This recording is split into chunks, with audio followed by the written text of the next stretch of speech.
Terkait tren urbanisasi yang selalu meningkat pasca Hari Raya Idul Fitri, Komisi 9 DPR RI meminta pemerintah daerah untuk memaksimalkan penyerapan tenaga kerja di daerah untuk mengantisipasi lonjakan perpindahan penduduk dari daerah ke kota besar di tahun 2016 ini. Ditemui saat rapat paripurna di Gedung Nusantara II DPR RI baru-baru ini, Ketua Komisi 9 DPR RI Dede Yusuf menyoroti permasalahan lonjakan urbanisasi tahunan yang perlu segera diantisipasi baik oleh pemerintah pusat maupun pemerintah daerah karena akan berdampak pada peningkatan jumlah pengangguran di kota besar. Dede Yusuf menyampaikan hingga saat ini sebagian besar tenaga kerja di Indonesia masih berpendidikan rendah sehingga tidak dapat bersaing dengan kebutuhan industri di kota besar. Untuk itu Dede meminta pemerintah daerah untuk memaksimalkan potensi daerahnya serta memberikan pelatihan keterampilan kepada masyarakat sehingga dapat menekan laju perpindahan penduduk dari daerah ke kota besar. Pemerintah daerah seharusnya mampu mendorong pendidikan-pendidikan yang SMP SD ini untuk memiliki kompetensi di bidang yang terkait dengan keunikan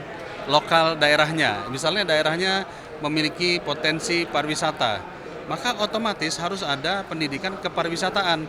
Tidak harus berbentuk SMK, tidak harus berbentuk akademi, tetapi adalah misalnya pelatihan kompetensi, namanya vokasional. Senada dengan Dede Yusuf, anggota Komisi 9 DPR RI Robert Rowe meminta pemerintah daerah untuk memaksimalkan penyediaan lapangan kerja dan memberikan pelatihan kepada masyarakat di daerah melalui pengelolaan dana yang telah diberikan pemerintah pusat kepada pemerintahan daerah. Pemerintah pusat khususnya kepada pemerintah daerah untuk bisa bagaimana meyakinkan membuat lapangan kerja yang banyak agar masyarakat itu tidak lagi kembali ke kota, bahwa ini kampung di desa bisa hidup lebih baik daripada di kota. Ini yang perlu satu gerakan dari pemerintah daerah untuk meyakinkan masyarakat kita. Nanda Oktaviani dan Kristio, TVR Parlemen, melaporkan.